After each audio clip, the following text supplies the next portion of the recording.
One topic that has been discussed over and over within the anime community over years is the topic of LGBTQ characters within shonen anime.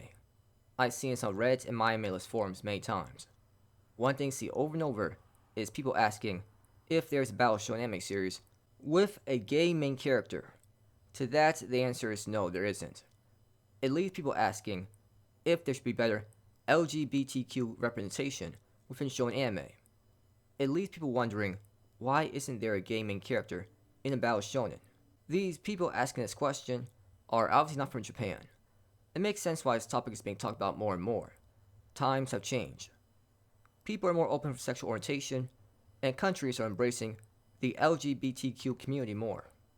For the past couple of years, there have been several superheroes that have come out as bisexual or lesbian, such as Tim Drake, who's better known as Robin. You have Superman's son, who's bisexual, and even Wonder Woman was lesbian in the animated movie Superman Red Son. There have been many LGBTQ characters within American cartoons and even Disney movies over the past several years. These characters are out in the open, so obviously people are going to question, why is an anime like this as well? If you aren't aware of Japan's attitude towards the LGBTQ community, it's essentially they're fine with the community, but they don't fully embrace it. If they were against it, there wouldn't be any Yuri or Yaoi anime series. But with anime series don't fall under Yuri or Yaoi, it's like the anime hints at characters being gay, bisexual, or lesbian, but never show it out in the open. It's up to the viewer's interpretation. There are side characters that fit the description, but they're not really main characters, and they're more used for comedic relief. Even with these anime series that strongly hint at it, I wouldn't exactly call it mainstream. Yuri on Ice is well liked anime series, but I wouldn't call it a very popular major anime series that even casual anime fans would know about.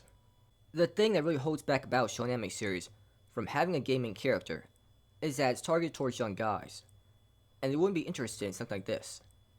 I do feel though there's recently a major turning point. That turning point was when the anime series Mobile Suit Gundam: The Witch from Mercury was made.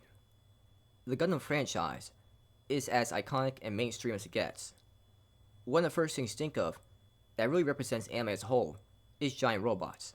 Even if anime fans in countries outside Japan find the mecha genre to be boring, people in Japan absolutely love mecha. It's one of the most popular anime genres. Gundam wouldn't have gotten countless anime series if it wasn't popular. So to see a bisexual protagonist, and seeing the anime series hint that the two important characters may have feelings for each other, was a major shock.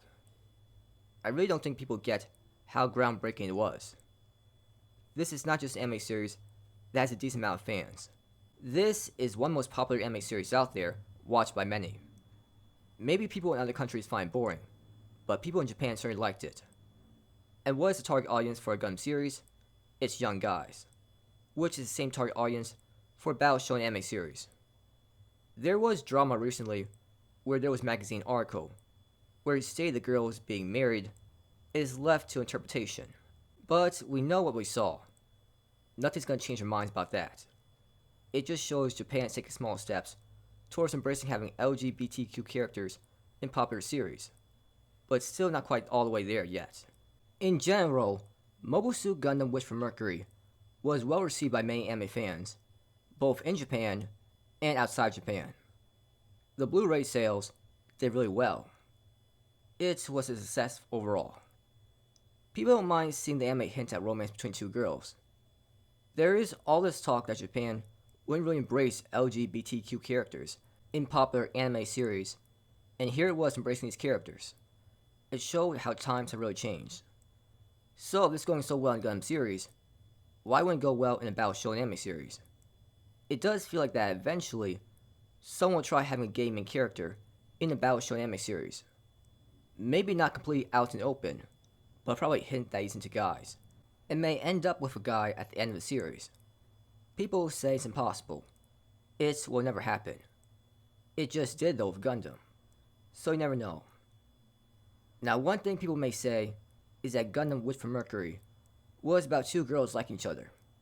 Two guys liking each other is a whole different story. However, I would say a good amount of guys who don't like seeing a gay relationship aren't just going to see a lesbian relationship and think, oh, this is fine. If they're against seeing a gay relationship, they aren't going to like seeing a lesbian relationship either. So it's still impressive that Gundam Witch from Mercury still ended up being a major success. A good question regarding this topic is how does being gay, bisexual, or lesbian really help the plot or fight scenes in any way?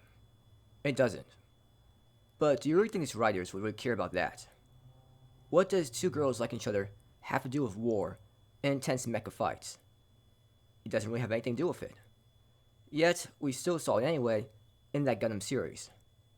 How does being bisexual improve the plot that is about fighting crime? It doesn't. But they still made Robin from DC Comics bisexual anyway. I'm saying this because people may say, how does being gay improve intense fight scenes or the plot in Battle Shonen anime series? It really doesn't. But it seems people just throw that question out the window. People just want better representation of LGBTQ characters. Is that a good thing? I really don't care. All I care about is does it have good fight scenes and a great plot? If the main character is gay, it's like, so what? It's not like they're going to show him making out with a guy in a Battle Shonen anime series. After all, romance is not the main focus of a Battle Shonen anime series. You should not expect any romantic development or confession until the series is over. And it's like the anime may hint that a guy likes another guy, but so what? It's not like anything will come out of it. When people were talking about a sports anime series known as SK Infinity, people were saying how gay it seemed. Now, of course, these characters aren't gay, but these characters really did act that way at times, especially the main villain. Did it affect my enjoyment of the series? No, because it's not as if the guys were making out. If there are hints every now and then, it's like, who really cares? With Gundam Witch from Mercury, Suletta and Miorine may have been lovers, but it didn't really impact the story or fight scenes that much. The anime hinted that they may have feelings towards each other, but honestly it felt like they were close friends. There wasn't any kissing, wasn't really any clear love confession that felt like they truly loved each other as more than just friends. Them liking each other really didn't hurt or improve my opinion on the anime series. The problem with this series for me is that the first half of this anime series was way too slow in terms of pacing. Also, Suletta was a terrible spineless character for most of the show, and Miorine was just so annoying. I don't think most people really care that much about the sexual orientation of characters these days, as long as the anime series isn't going too over the top about it. Just deliver good plot and good fight scenes. I do eventually think there will be a gay main character in the Battle Shonen anime series. Public opinion is changing, people aren't bothered by it, and don't really care that much. As long as the plot and action is good, that's all they really care about. I think that's the mindset of many anime fans in general. As long as the plot and action is good, who really cares?